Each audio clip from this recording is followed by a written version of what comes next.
Welcome to Module 4, Direct and Indirect Practice. Direct and indirect practice. So what are the differences? Direct and indirect practice actually make up 21% of the contact on the LMSW exam. So what about direct and indirect practice? Well, certainly it has an influence on the worker-client relationship in direct practice in looking at some of the differences. And the differences it really influence the way the client and the worker actually do their work together. So clinical social workers have been variously described in different ways. They've been called direct practitioners, case managers, allocators of resources, because we know that case management does involve actually direct practice.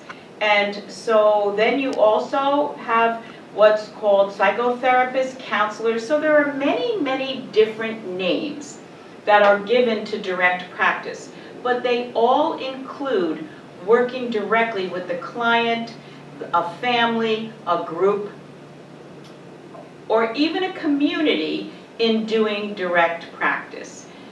How do we use self? We talk in the field of social work about the use of self in direct and indirect practice. So whether we're doing direct practice or indirect, there is a therapeutic use of self that's very, very important.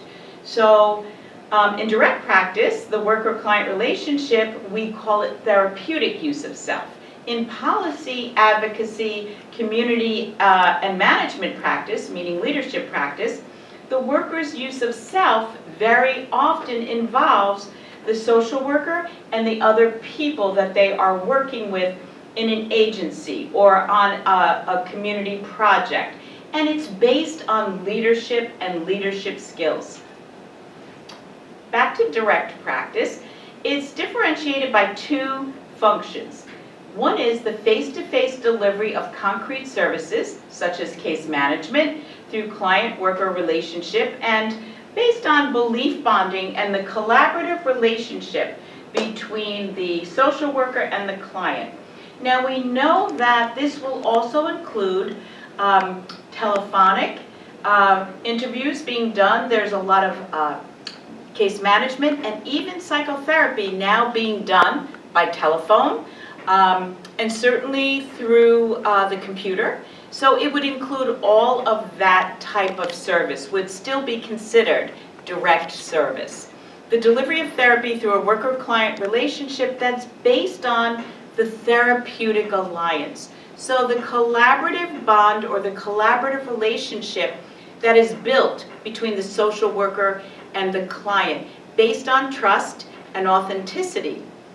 And all of the skills that you learned from the first day in social work school, such as skills of engagement and skills of partializing and clarification, validating, all of these skills would be utilized in direct practice. What are some of the core values of the helping relationship? So the professional social work relationship in direct practice is really, there's a purpose to it, and is characterized by the values of acceptance of the person and meeting them where they are. A very non-judgmental attitude is critical to the work we do with clients as social workers. And a respect for client self-determination. This is paramount. It is our belief in social work that every client has the right to self-determination. The professional relationship also reflects always the function of the agency, the mission of the agency that we are working in. There are different stages of worker-client engagement, and that every client that we work with, every session we conduct, whether it's with an individual, a family, a group, has a beginning and a middle and an end. I mentioned in the module on assessment and intervention planning that even assessment, which may be a one session, maybe only one session, always has a beginning, a middle, and an end. There are different levels of intensity in different types of therapy. Some are more directive.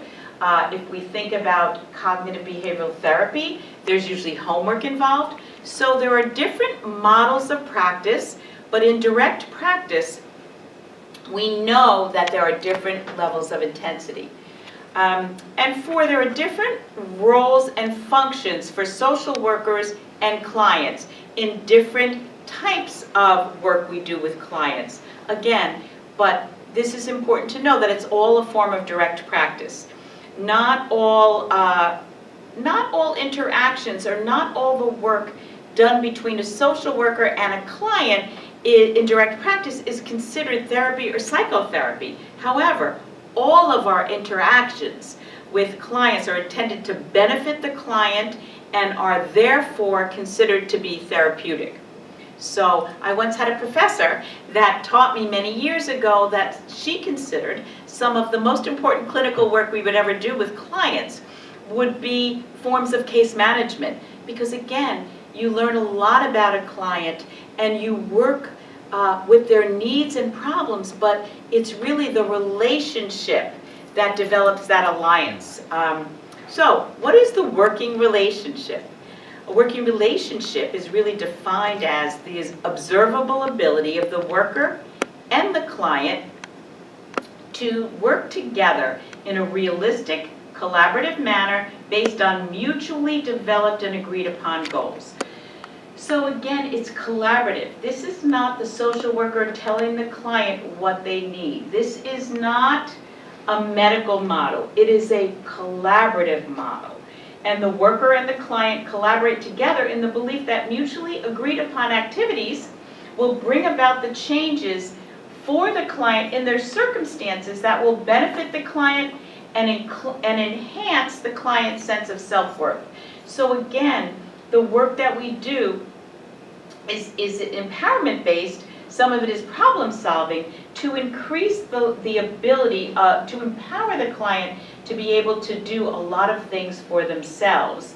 And they take the work that we do in session and they bring it to the outside world. So now let's speak for a few moments about indirect practice. What is it? So the concept really refers to the use of policy, advocacy, community, and management methods of social work practice to bring about and manage a more humane, or what we would call a just social order. And indirect practice benefits all citizens through policies and programs of universal entitlements. Indirect practice benefits population subgroups specifically targeted by selective social welfare policies and programs. And historically, social workers have been involved, very involved, in policy development, advocacy, and change to better help clients to live a more equal and just life, and to have the same services and opportunities that everyone else has. What are some of the target systems of indirect practice? Well, macro practice targets societal dysfunction directly. It targets social forces that affect population subgroups disproportionately. So that is the focus and the target. How do we use the term use of self in indirect practice? So in indirect practice, the use of self is based on the practitioner's use of leadership knowledge and skills in the exercise of authority and power to bring about and manage social change and reform.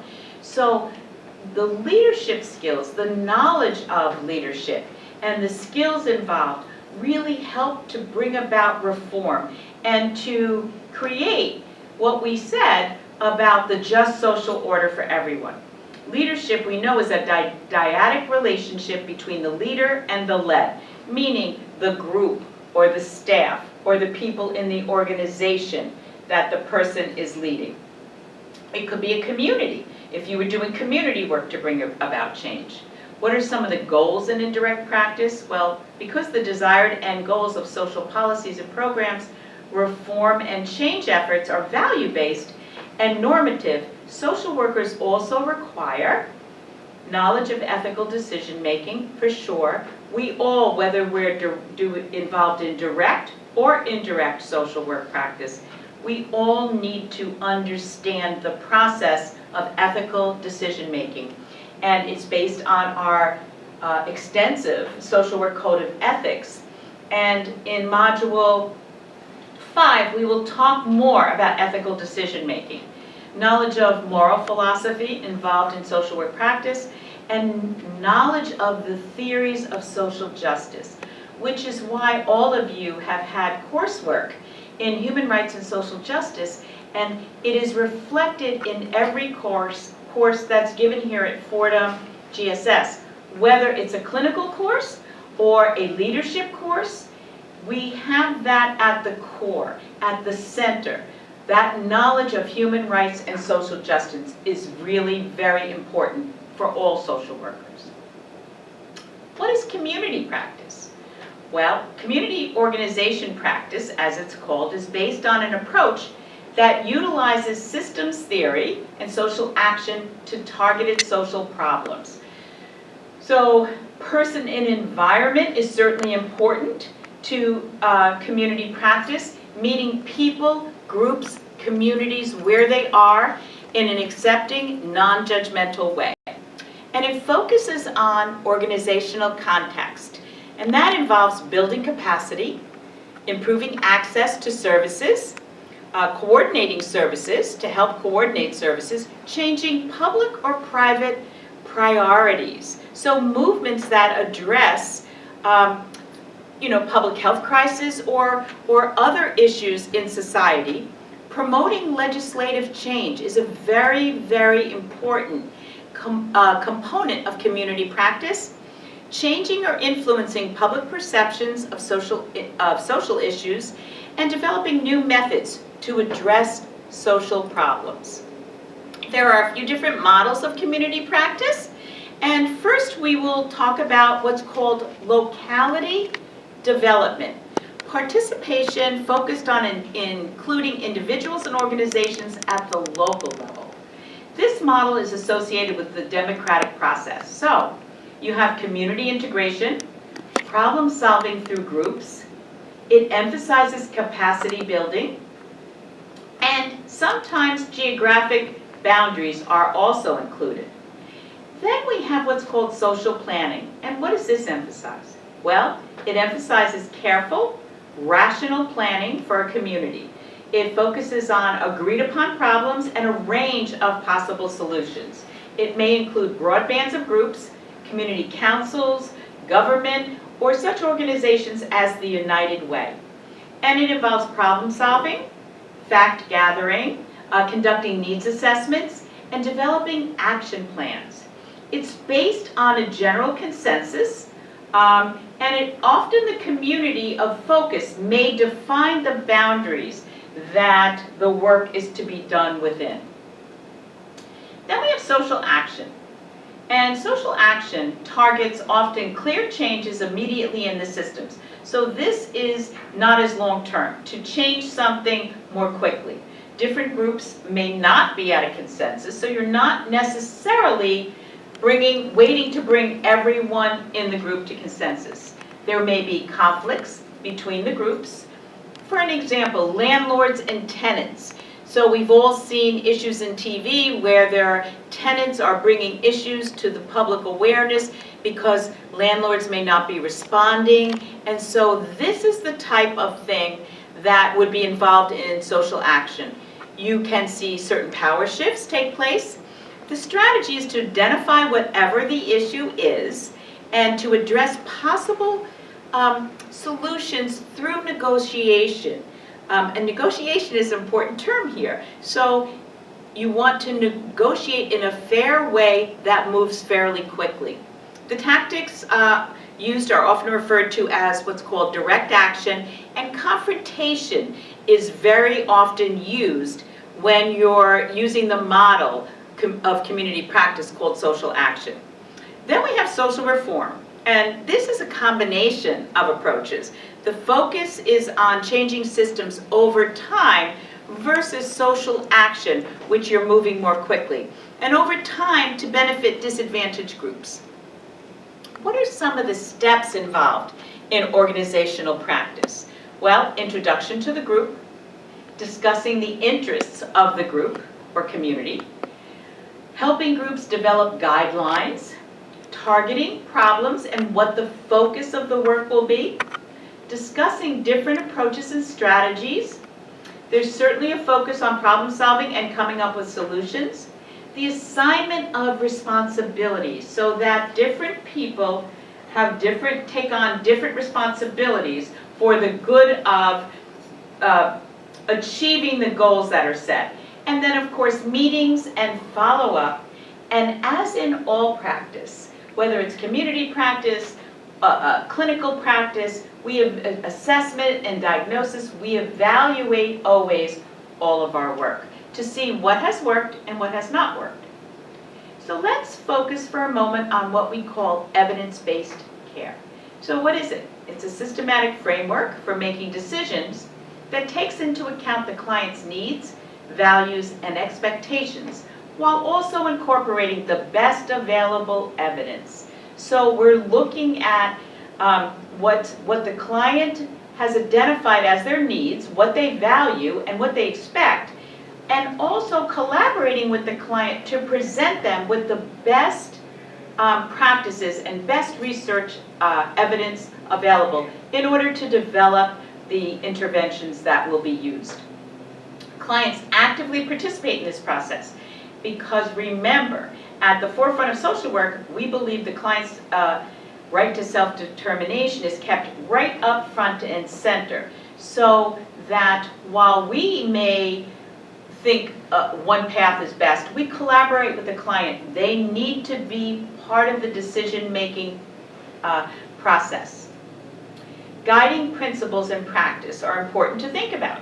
So the client must be actively involved in the assessment and treatment planning. This is collaborative work. Social workers do collaborative work with clients, families, communities, organizations. The data or information that's gathered on assessment guides the intervention and planning. The influence of values and beliefs of the client, the family, the group are held as really important. And those values and beliefs could be culturally based, societally based, and we in social work really respect that and consider it to be extremely important. Issues surrounding culture, race, and ethnicity are addressed openly from the beginning of the work. It is not ignored. We are direct and we address it from the beginning.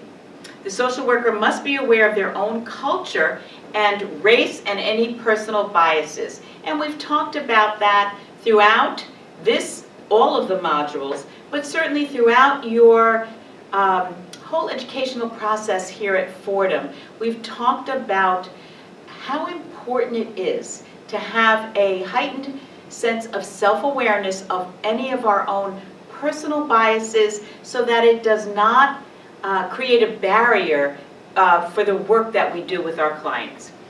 Focus on client strength is paramount, and we've said this over and over again, that social workers, which really is one of the things that I think distinguishes us from other helping professions, is that we have a basic understanding and work on the premise that every client, no matter how severe their problems are, possesses certain strengths that we want to use as resources and to build on those strengths for the good of the client, resolving and creating change in their lives for the better. And providing education when appropriate to empower clients to be able to problem solve and access resources is very important, as Sophie Jingaleski always makes a point of in her writing and in her training, is that one of the things we do really well as social workers is to work toward empowering our clients to be able to access resources and to take action on their own behalf. Let's speak for a few moments about transference and counter-transference, which are two really important things to reflect on. So what is transference? Transference is defined as the feelings and wishes from past experiences placed onto another in the present. It's also a means for viewing clients' unresolved conflicts by the interaction with the clinician. So the client will transfer feelings and wishes from the past for people that they have known in the past, maybe significant people in their lives, onto you as the social worker. And what that does, the positive part of that, is it's a way for you to really get a bird's eye view of some of the unresolved, unconscious conflicts that are happening for the client in their interaction with you. So it brings it to the surface and it can be worked with. Countertransference is defined as the social worker's feelings about the client in treatment. So your feelings that may be unresolved may be brought to the surface in your work with the client. So transference and countertransference can be very, very, very helpful in the work. And through understanding the transference, clients can develop insight and self-understanding, leading to positive changes to enhance their quality of life. Another thing that I would like to say about transference and countertransference is it's very important for all of us as social workers to have supervision, someone to talk to about this, because it can be a very positive thing for helping view, but it's very important that we as social workers are able, in as non-reactive of a manner as possible, to be able to understand what's happening and not react to it. And supervision can be very, very helpful in this. Countertransference and transference, we talk about it in clinical practice, but it can really happen in lots of settings, okay? So you just want to be aware of that. So some of the terms that we've mentioned many times throughout your education and also through these 5 modules, but I just want to highlight again, partializing. And what is it? It's the identifying of goals and breaking them down into what we call chewable pieces to manage and accomplish tasks. So what do we mean? We mean that if you try to tackle, sometimes clients come in and there's a lot of issues. And if we try to tackle everything at once, it doesn't work as well. So what we do is try to work with clients to break it down. And that empowers them to also be able to begin to do that in their own lives, rather than be totally overwhelmed. We work, again, through strengths-based approaches, and we help the client to understand and identify their strengths and their inner resources and resources that are in the environment, and we build on those. We use a biopsychosocial approach, and we use it for healthcare, mental health care, case management. Our whole approach is on the body, the mind, and the social interactions that the person has. It's person and environment. It's a fluid, dynamic exchange of energy between the person and the environment. And summarization. Summarization is really essential and enhances the ability of the client to completely understand the agreed upon objectives. So what does that mean? In your work with a client, all types of work, you want to summarize at the end before you stop to make sure that the client, the family, the group, the organization, the community understands what the agreed upon goals and objectives that will help meet those goals, the different assignments, responsibilities, any of that is important to summarize in order to clarify for the client as they are leaving so that they're clear. Let's speak for a moment about case management. So we know it's a service delivery provided by social workers as well as other healthcare professionals such as nurses. And it's an approach that involves complete assessment of needs. So a very thorough assessment of the person's needs. And again, it's collaborative. The case manager and the client work together collaboratively,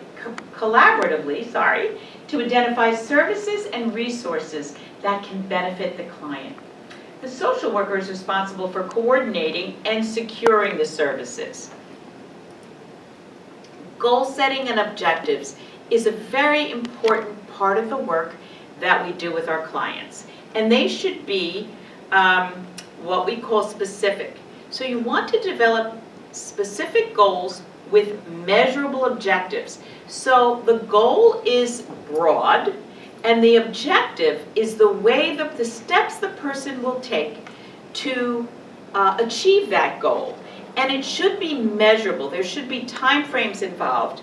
And this is done collaboratively. So the social worker and the client determine what those goals will be collaboratively and what the objectives are.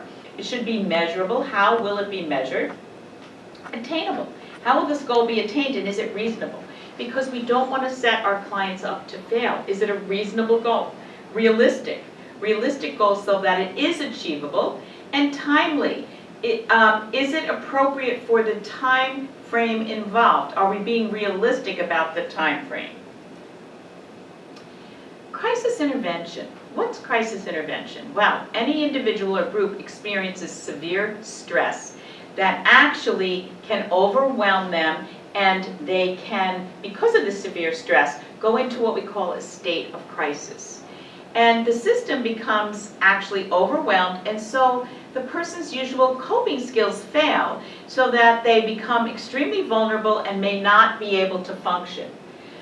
The client system is pushed into what we call a state of disequilibrium by the active crisis. So if a person is in a state of equilibrium, or what we call homeostasis, they're pretty much in balance and able to manage on a day-to-day basis.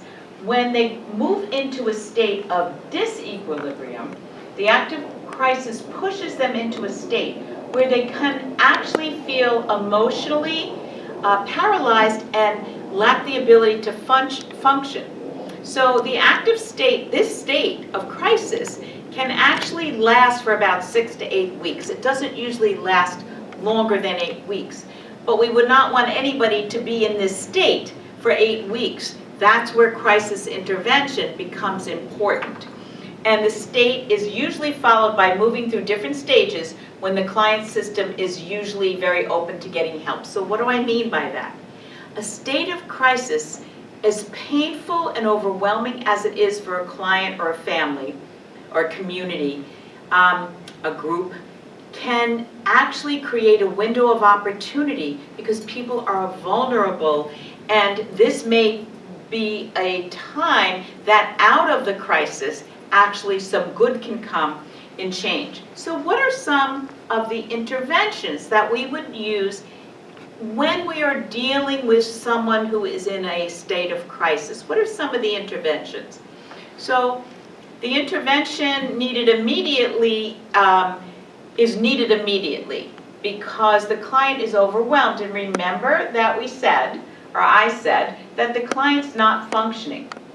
So action is needed, and it may be directive. So that crisis work is often much more directive than other types of work, social work that we do. So it can be directive. It focuses only on the goals related to the crisis. So that's important to remember, that only the goals that are related to the crisis. You're not going to focus on early childhood things that happened or other problems the person. You are focusing on the crisis, and resolution in the form of solving problems related to the crisis is what's really, really needed. You're going to focus again on strengths. We always focus on strengths, and we assist the client system to return to a state of balance, which is considered baseline, as soon as possible. By baseline, what I mean is the way the person was functioning right before the crisis would be considered in crisis intervention the baseline of the person. So that's the goal, to return this client as quickly as possible, to move out of the state of disequilibrium to a state of balance as soon as possible. Now let's talk about cognitive behavioral therapy. So what do we know about CBT? We know that it has a very large research base behind it to support it, and it assists clients with problem solving and self-regulation. So the goal is to change patterns of thinking. It always works with patterns of thinking, which then have an effect on the client's feelings and their behavior. It's a combination of what's considered psychotherapy and behavior therapy, and it's more really focused on the person's thinking, what's happening right now, and the approach is collaborative, and it's very interactive, and it usually includes a homework assignment so that it's very interactive and the client will actually work on assignments in between sessions, and then the worker, the social worker, and the client in the next session will review what the client has done in between sessions and evaluate its effectiveness. So that's the basics about CBT. Then we have what's called brief treatment, and we know that in the last number of years, brief treatment has become very popular, I think for a couple of reasons. One, certainly insurance companies love it, but more than that, many clients are not as willing to spend longer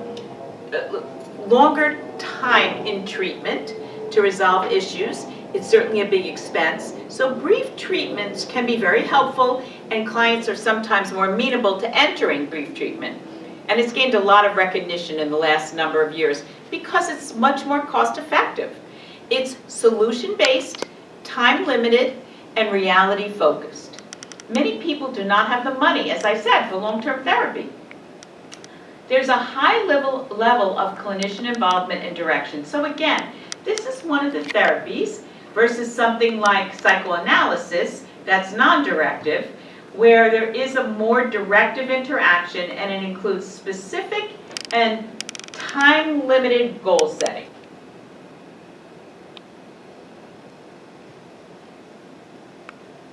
This concludes the end of Module 4. Thank you so much for listening.